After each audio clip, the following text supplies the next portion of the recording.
البيت هيك. اهلا وسهلا ام خضير. اهلا براية البيت ام خضير.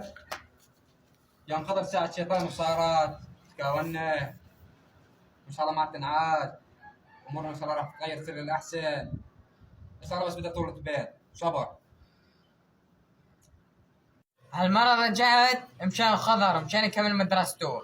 ثاني مرة جت بديدك بدي اكسر ايدك واحطها بحلقك.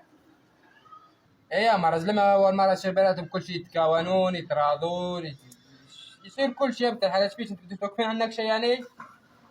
وانت يا ولد ايش بيك معك الشاي ضحك علي هيك؟ خضر زيد زعلان اكثر مني. ايش بيه هو الحردانة اللي انت الحردانة؟ بعدين لما جاي ليش ما سلمت عليه؟ انا سلم عليه اللي هو سلم علي بحب ايدي. شلون انت سلمت عليه؟ ليه ما سلمت عليه؟ مثل ما سلمت عليه سلم عليه. هو ابني، هو اللي لازم يجي يسلم علي مو انا اسلم عليه. قوم سلم على ابوك، قوم سلم على ابوك، ما بدي قوم سلم على ابوك. ما بدي.